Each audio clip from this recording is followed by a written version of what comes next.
السلام علیکم ورحمۃ اللہ وبرکاتہ نحمده ونصلی علی رسولہ الکریم اما بعد۔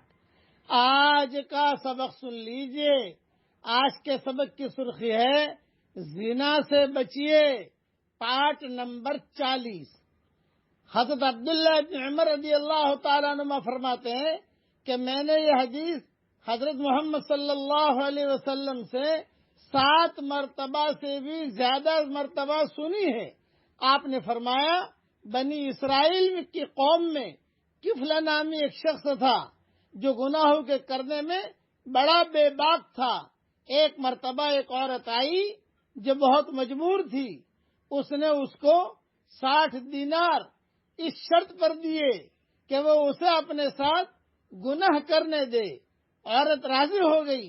پھر جب وہ اس سے گناہ کرنے لگا اور اس کے پاس بیٹھ گیا، جیسا کہ مرد عورت کے پاس بیٹھتا ہے، تو عورت کی چیخ نکل گئی اور رونے لگی۔ اس نوجوان نے پوچھا کہ کیوں روتی ہو؟ کیا میں نے تمہیں اس کے لیے مجبور کیا تھا؟ اس نے کہا نہیں، یہ بات نہیں، بلکہ یہ گناہ ایسا ہے جو میں نے آج تک کبھی بھی نہیں کیا، لیکن آج میں اپنی مجبوری کی وجہ سے مجبور ہو گئی ہوں۔ یہ سن کر وہ نوجوان اس سے ہٹ گیا اور اسے کہا کہ جاؤ، چلی جاؤ اور یہ دینار بھی لے جاؤ۔ پھر اس شخص نے کہا کہ اللہ کی قسم، کفل کبھی آج کے بعد یہ گناہ نہیں کرے گا۔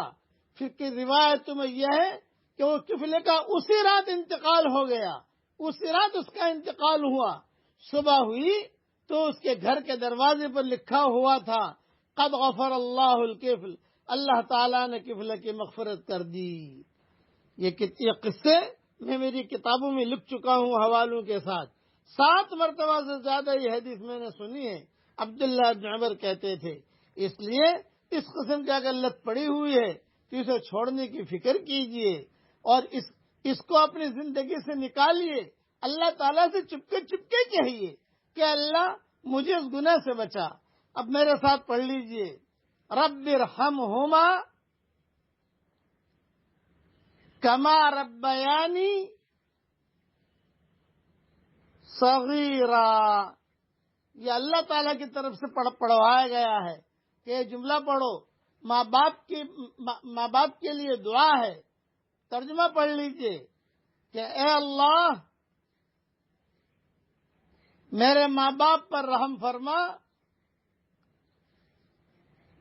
جیسا بچپن میں انہوں نے میرے ساتھ معاملہ کیا، جیسا میری پرورش کی، اس کا امیجز بنا کر بھیج رہا ہوں۔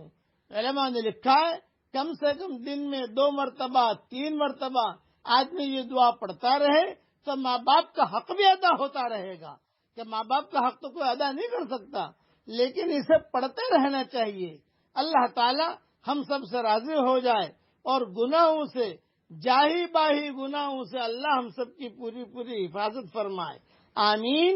وآخر دعوانا ان الحمدللہ رب العالمین۔